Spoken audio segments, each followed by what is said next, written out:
What if the one thing keeping you awake tonight is the very thing you think you need most? A wise teacher once said, "You cannot fill a cup that is already full." Most people spend their entire lives carrying a cup so full of worry, of noise, of unfinished thoughts, that there is no room left for peace. Tonight, we empty the cup. Settle in. Let your body sink a little deeper into where you are right now. This story is not something you need to follow closely. Just let it wash over you like warm water, like silence after a long day. Close your eyes, or let them grow heavy, and breathe.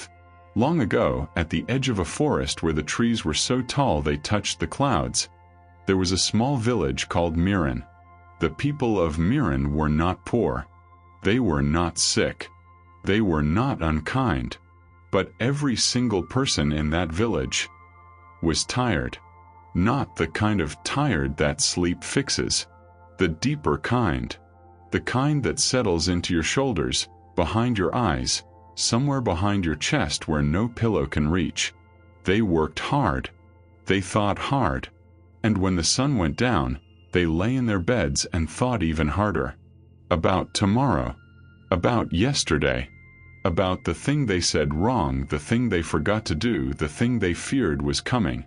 Their minds were cups filled to the very brim. Filled so full that peace could not enter.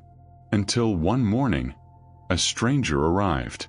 He came without announcement, without luggage, carrying only one thing, a single, empty clay cup. The children saw him first, an old man, walking slowly through the center of the village. His robe was simple, his sandals worn. His face was the kind of face you feel like you've seen before, even when you haven't. He stopped at the well. He drew water. He held up his empty cup and filled it. Then he sat. He didn't speak. He didn't offer anything. He simply sat there, with his full cup resting gently in both hands, eyes half closed, breathing slowly. A woman named Lena, who hadn't slept well in 3 years, watched him from across the road. She waited for him to do something interesting.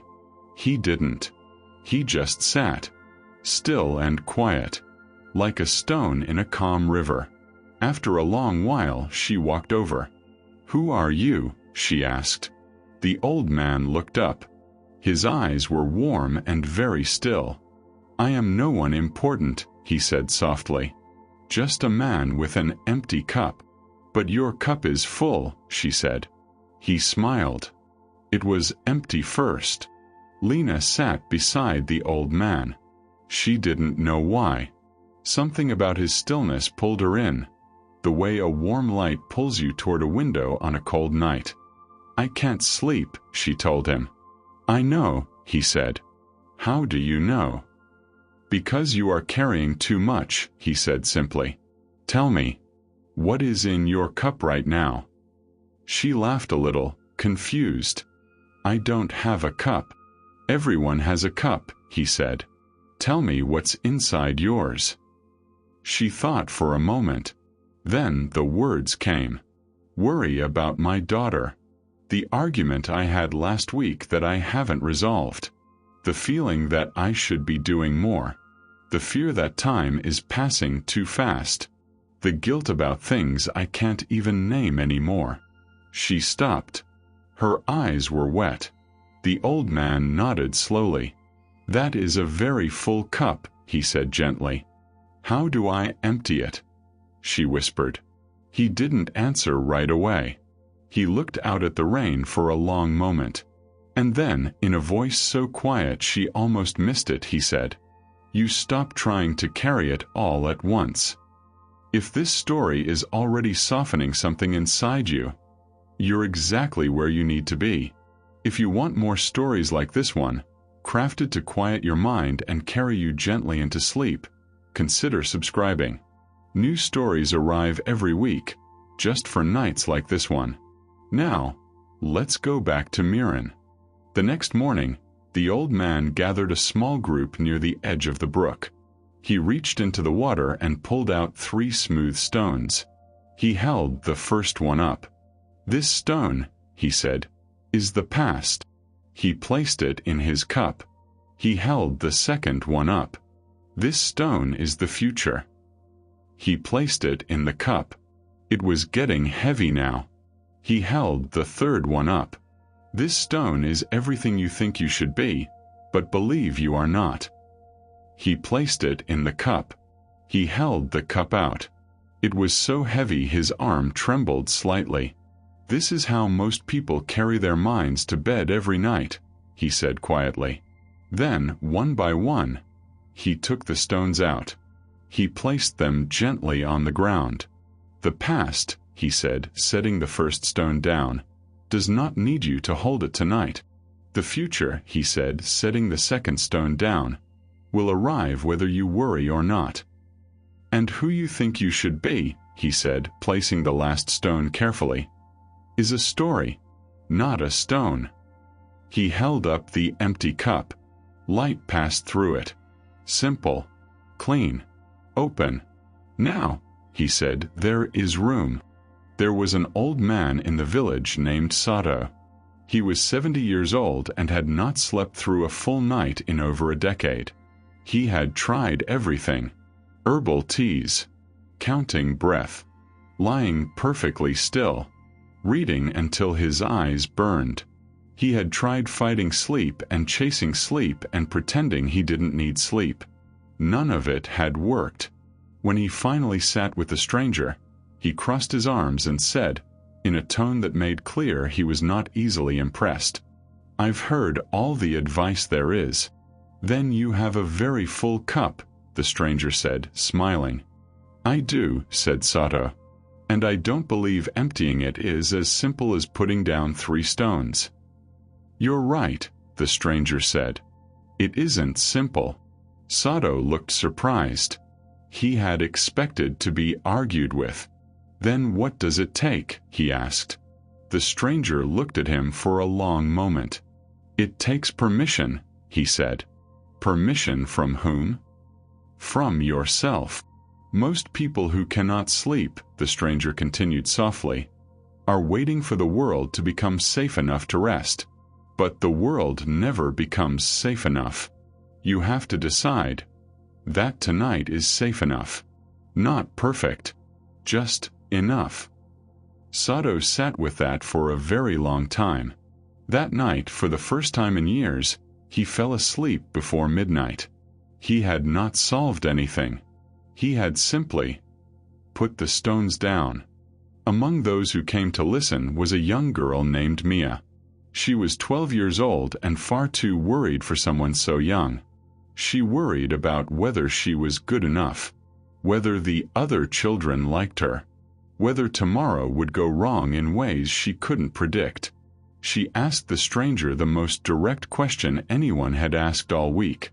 "Is it possible," she said, looking straight at him, "to just turn off the thoughts?" He looked at her with great respect. "No," he said. She seemed almost relieved by this. "Then what do we do with them?" she asked. He handed her the empty cup. "Imagine your thoughts are water," he said. "When you try to grab water with your hands, it spills everywhere. But if you hold a cup, open and still beneath the water, it gathers gently, and then you can set it down." Mia held the cup. She closed her eyes. Something in her face changed. The little lines of worry between her brows smoothed out. "I think I understand," she said. "Good," said the stranger. "Now set the cup down and rest." On his last evening in Miren, the stranger sat alone by the fire. One by one, the villagers came to sit beside him. Not to ask questions, just to sit. Lena came. She had slept 3 nights in a row now. Not perfect sleep, but real sleep. The kind she had forgotten was possible. Sato came. He sat without crossing his arms. Just an old man near a fire, breathing. Mia came. She leaned against her mother and her eyes were already growing heavy. The stranger looked at each of them, and then he spoke slowly, in a voice so soft it seemed to come from the fire itself. You have always had everything you needed to rest. You simply forgot. Sleep is not a reward for finishing your thoughts. It does not come after all the problems are solved. It comes when you give yourself permission to be unfinished, to be uncertain, to be a human being at the end of a human day. Tomorrow the cup will fill again. That is life. But every night you get to empty it. Every night you get to start over.